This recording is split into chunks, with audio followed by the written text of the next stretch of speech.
guys, Ronin Man here, driving, we're driving north. We took off from Santa Barbara about, I don't know, we stopped, so maybe an hour ago or something, hour and a half.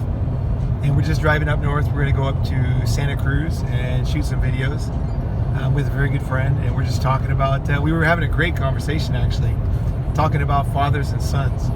And it's just fucking good conversation. So I thought, well, let's turn on the tape, let's go. Yeah, so what were we talking about? What'd you get out of it so far? I think the key part is obviously a father is so important for a son, right? And when you do a lot of shit, that's where our conversation was headed. It's like when you do a lot of things, most of the time your father wasn't able, like, because times always get better, like they incrementally improve over the years, right? Right. So you're probably you're the chances are high that your father had a harder time or less comfortable time than you, right? Yeah. It means even 20 years ago, traveling was way more expensive than it is right now. Like now, I don't even know anyone in my friend circle, I'm 30 years old, that hasn't been traveling at least to 2 continents, right? And I said, like, too, like, my father barely ever left his hometown. That also right away limits a lot of experience that he can, like, and I've been traveling all over the world. Like, the only country that, the only continent that I haven't been to is Africa. But that's also because I really, never really wanted to go, Because if I wanted to go, I would have been there. So that means I've seen way more things, been into way more different circumstances, experienced way more cultural differences than my dad ever could, even now, like if he started now, right? So that leaves you with kind of being ahead of your father in a way, right? Because hard times create hard guys, and hard guys create the softer times. And then that's, their son's always going to be a little bit with a, I guess, less thick shell, right? If things go, obviously, statistically, right? Yeah. So there's always like a drug dealer or whatever, like where it's going to be completely different. Yeah. But in general, I guess it's always going to be better for the son than it was for the father, right? Because the father's going to create circumstances that are going to be easier for the son, and yada yada. So yeah, like, I guess it's easier for you to improve, obviously, thanks to your father. Yeah. But that also leaves you, or me, in this fickle, right? Like, because I come back and my father says, man, I can learn more from you than you can never learn from me. And that's when you had, like, this great thing that you said. By the way, the washing, there they go. This is not my car, so I don't know how to use these things. Yeah, true. And I was just thinking, like, we often talk about how times are, tough for men these days. But if you look at traveling and freedom, the ability to travel, things have really gotten better. Exactly. For our generation. Like, I was able to go to Japan and just basically get girls that I would only dream of here because it was, the timing was right, sexual revolution and all that. And also I was able to make money and have fun and freedom and break away from society and all that back in the 80s. And, like, my dad, like, he was born in a town of 500. And, his neighbor was my mom. His neighbor, which was like 6 miles away, was my mom. And they got together when they were like, I don't know, like they were together like pretty much forever, maybe they got together like, I don't know exactly the age, but I'm guessing like 12, something like that, they got as a couple. So, I mean, it's your neighbor, right? You know what I mean? Yeah. So, like, I think... How big are the chances, like, not dissing it, but how big are the chances that it's going to be the woman that's best for him, right? That is also his neighbor, like... Yeah. You never get to pick out of a pool of, like... I think, actually, that in this case, he actually got super lucky. When you get lucky, like, there's, like, a super hot girl... Oh, yeah, absolutely. Works in I absolutely believe that. You're in, like, a little store or whatever, so, there's just, like, happens to be one girl who likes you or whatever. And also you grow up with the same circumstances, so you understand each other really good. Yeah, my mom was like a beauty queen in high school. Then she won like the Betty Crocker cooking contest. Not first place, but she got, I think, third place twice. So she can cook, right? So my dad, even now, older guys, like, if my mom's not with my dad, they hit on her. She's like 70 something. she's not 20, you know, and I'm always blown away by that, you know. And so my dad was very lucky that his neighbor was my mom, actually. So sometimes guys get lucky too, you know. So I think I know what you're saying, like, but like the odds of things working out in the old days are fucking zero. You know, they're so close to zero, right? Yeah. Now you can travel the world, you can see different things, you have so many options. So yeah, guy, it is better, but because of that, there's this huge generation gap, like, you know, and like I don't know, man, like old people used to be respected, right? The reason why is because you could ask them questions, right? Like, you know, some wisdom, right? Like, have you seen this? Have you seen that? And it's like, well, just Google it, right? You know, exactly. Like, I think old men basically have lost their sense of value simply because they nobody asks them questions. Yeah, it was because of the rise of technology. Definitely. Yeah, and if they ever get asked a question, like let's say some kid asks them a question and then they answer it, usually it's not going to be a perfect answer, right? And so what's going to happen is the kid's going to Google it and find out that it wasn't exactly right. Oh, or even it was a myth, you know, like, oh, actually eating those doesn't help this, or, you know, and then the old man just feels terrible, like he doesn't know anything, you know. So I think it's hard times for old men, but at the same time, like I said, there's a lot of options, right? You can travel all over the world. Like I tell you, man, I was at a supermarket in Southern California recently, and I swear I saw like 3 Asian girls with like guys there, and it's not even an Asian area. It's a total like local area, you know what I mean? And like here's these girls they're obviously from Thailand, Cambodia, and stuff like that, right? They got accents and everything, you know. Like in this little, I'm just like amazed how much has changed, right? So for older guys, they do have options, right? If that's what you want, if you want a woman, right? You have more options than you used to have, right? Maybe you have younger options if that's what you want, right? And then obviously, in many cases, like that's maybe what you want, but it could be like the worst thing for you, right?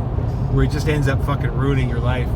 And that's often what happens with these mail order bride types, you know, is they just totally ruin the guy's life. They steal his money, and whatever you call it, they end up with the money, he doesn't, you know, and he ends up brokenhearted and all that shit. But yeah, so back to fathers and sons, like I can't imagine like what it was like 100 years ago if you were an old guy.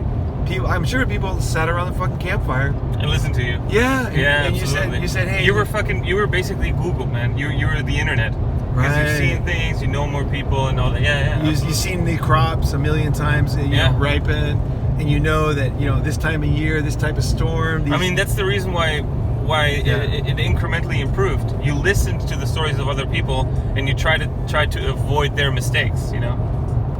And yeah, that incentive, like that need for that, is basically vanished over the past 20 years.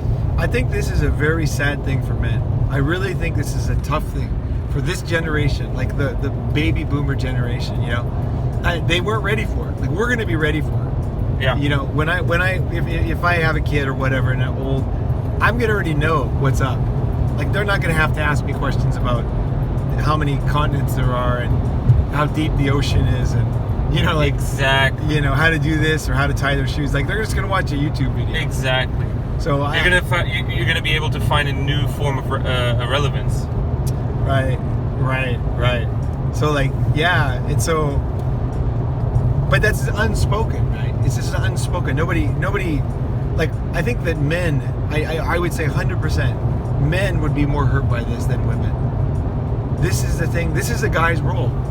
You know, this is what guys do. They sit there, they try to impart their wisdom to the younger generation. Like, if you look at any kind of apprenticeship in history, you know, you look at, like, you're from Germany, right? So Germany, they had these guys making machines and making steel and making engineering, and they take their sons in and they say, you know, we're going to teach you this trade. It's going to take 8 years of hard labor, you know, but you're going to be an expert in this thing, you know, shoeing horses or whatever, you know, and taking care of livestock or something, you know. And it's like, yeah, now it's like, I don't know, press 2 buttons, does the same job. Yeah. And better. Yeah, exactly. More efficient.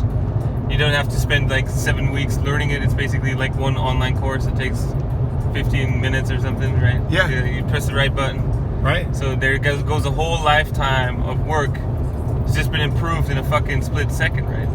right? And then the guy who made that YouTube video, he watched another like 20 YouTube videos about that. Yeah. And then he read some blogs, and he's got like such a balanced view of it. He knows like some tricks that you would never know. Yeah, know? man. Because some guy in the Philippines discovered a way to do this, how to get the egg yolk out of an egg without breaking it. Just whatever. Yeah. It's so like that now. I think whenever these things happen, a lot of people, they get all sad and they say, oh, it's not like the good old days. What I always say like, okay, here's the new reset. This is the way it is now, right? It's not gonna. There's no way it's gonna change. I can ignore it, but all I'm gonna do is look stupid, right? So, and then my basic belief is that life is good. So there's gonna be something else to enjoy. There's gonna be some other thing, and also I start thinking about the things I didn't like about teaching people, stuff. Like I'm not really that good at tying my shoes. You know what I mean? My handwriting sucks. So like if I had to teach a kid handwriting, I'm not really doing him a favor. My handwriting's terrible. If I teach him how to tie his shoes, like, I don't know, like tie let's say a necktie. Mm. My dad taught me. That's one of the things my dad did. Like takes me aside when I was going to the prom. Taught me how to do a necktie. And I still do that same knot that he taught me. And like but now no way, right? But at the same time, I say, hey, what else is there to do? It's kind of like artificial intelligence is going to take most jobs fairly quickly, right? And so the idea of getting your satisfaction or your meaning in life out of work is over. Like it's pretty much over now, and it's gonna come to fruition fully later. But even though I think people are happier if they actually do manual labor, if they actually learn these things and create something from scratch, you know what I mean?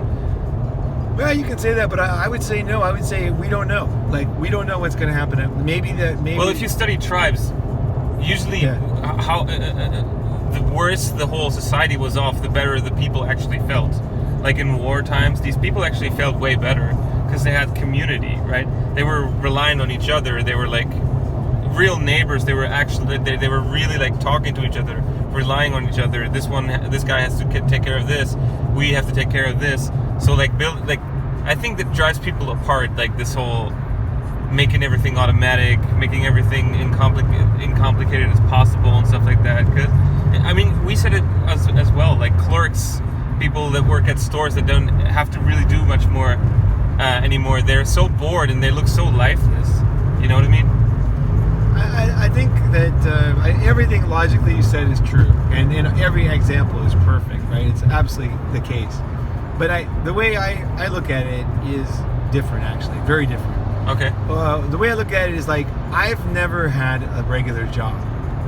Like I'm 53, I've never had a regular job, and I've had, especially when I was in my 20s, when I was really in my like pickup time, when I was just spending a lot of time with picking up women, being with women.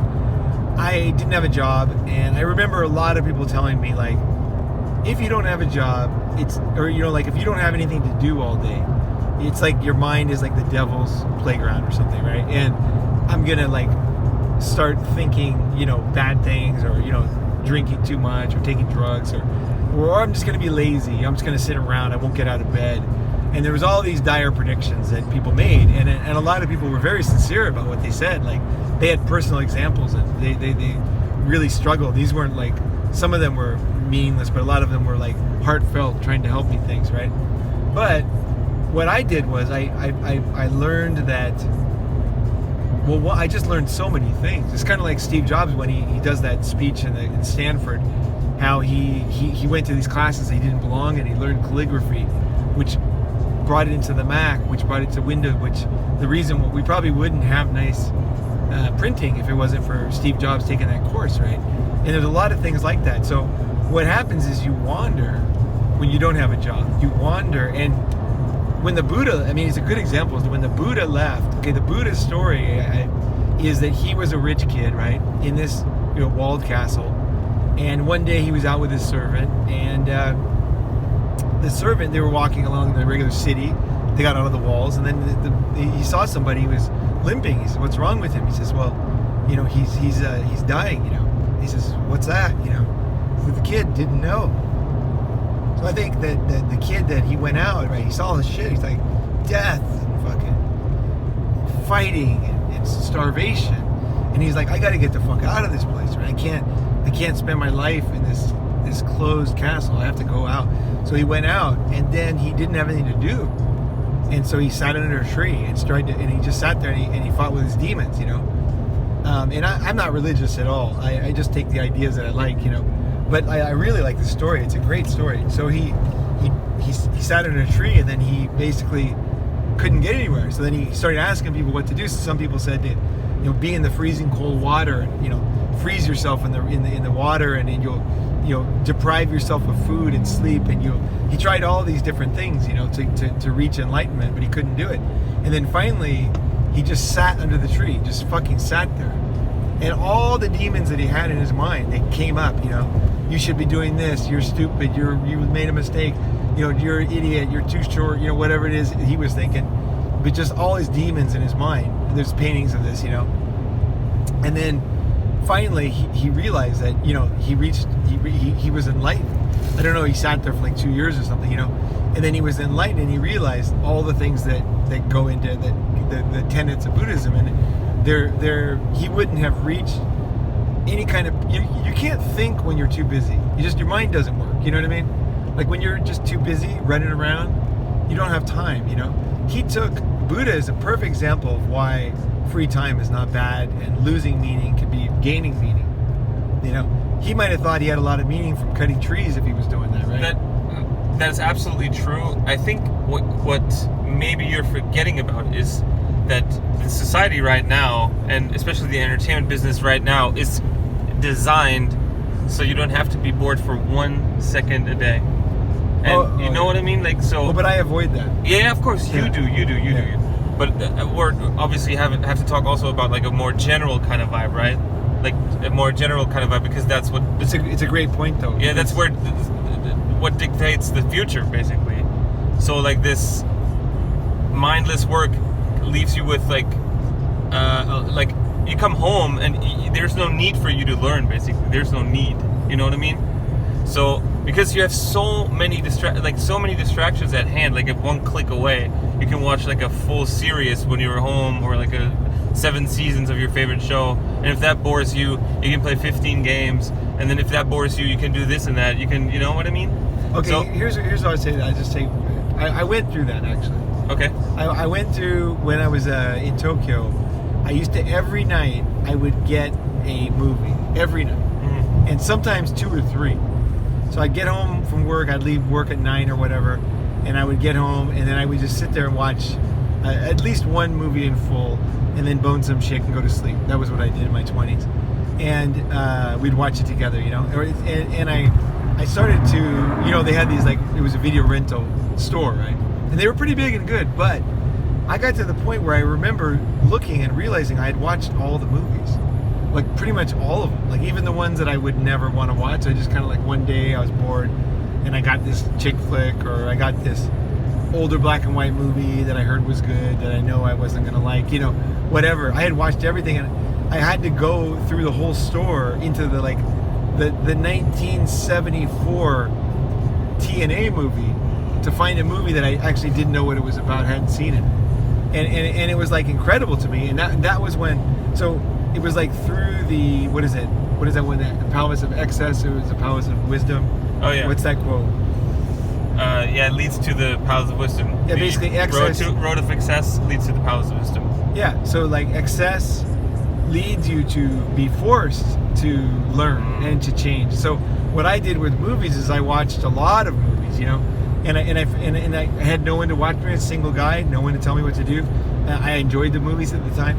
But I just got to the point when I realized that just movies had nothing left to teach me anymore. There was nothing. I think there was no more enjoyment. And I was saying, I stopped watching movies then, like 2001, like right after 9/11. I just thought, you know what, I'm done with this phase of my life. Like, and I've only been to like a couple theaters since then, and both of them were like really weird situations where somebody, I don't know, like there was like a friend's movie playing, or you one time we went with you to a movie that you guys really wanted to go, and I didn't have anywhere else to go that day. Yeah. So I would have sat in a car or a coffee shop and waited for you guys, or gone to the movie. So I just like totally shifted and out of movies. So if you are stuck in something, I would say that you don't want to use your willpower to get out of it. You want to find another way, because willpower never works. So you want to find another way. So for me, I just got to the point where I realized these are just dumb movies with very preachy stories. Movies are full of preachy people. Preachy people tend to make movies. They want to tell you the way it is. They want to, you know what I mean? Some guy in Hollywood, he wants to like tell you should be politically correct, or that women should be protected, or that you should feed people in India. There's always some fucking message. And I just realized for myself that those messages are boring and stupid. Like they're like idiots. They're trying to be good, right? But they're just stupid. And I just thought, you know what? I'm not into that anymore. And I'm tired of being preached at. I don't mind a documentary where you're showing like coal being dug in the ground, or gold, or some kind of a crab ship. They might have some message, but really I learn a lot of things on it. So that kind of stuff I'll watch. But I just realized these kind of made up stories, love stories, supposed fights and things like that, that just didn't interest me. Whereas like real things I can still learn from. So if somebody took the time to film, say, an earthquake in Africa or something, I'd like to watch that, because that's real. I can learn something, I can enjoy it. But it's just a preachy, meaningless Hollywood I was done with. I was really done with. I really realized how the stories are just rehashed and boring, and they're not even real. So, I just thought, you know what? I don't need this ever again. And I really have, I'm almost, after, how many years is it? Jesus, it's been 16 years. I'm almost like more against movies now than I ever was. Like someone has to like beg me to go to a movie now. Like they gotta really like want me to go, or maybe they were in the movie and I gotta go watch them or something. They'll watch a movie. So don't. In other words, you can reach it. You might be in the phase where you're still watching movies every day. I'm just putting this in your mind that there's another way. You might discover at some point that these stories are not so meaningful for you. And when you discover that, if you do, then you're gonna like naturally make different decisions. Not because you're trying to be better. It's just you realize, like, what is this story in this movie? Like, sit down afterwards and say, what is this movie teaching me? It's teaching me that America's bad. Like, okay, that's a great lesson, You know what I mean? It's teaching me that men are pigs, Like, that's the type of the SJW stuff that we read about. That's what's in the movies. It's just all hidden. That it teaches me that husbands are stupid and wives are smart. Oh, yeah. Single mothers are great. Like, these stories, I don't even need to see these stories once more in my life, So true. They're just so fake and stupid, and I don't even agree with the stories, That's the thing. I think all people can do cool things, And it's not, like men do great things, women don't. I mean, men do great things because they have to feed their families. They end up being forced to evolve to do things that if you don't do that, you never do reach that level, right? If you have to fight, you learn to fight, If you're in a war, you learn to fucking shoot a gun, right? You're just forced to do it, right? So guys are forced to do stuff, they do cool stuff. But also, definitely women discover things, and I can enjoy digging on learning something like that.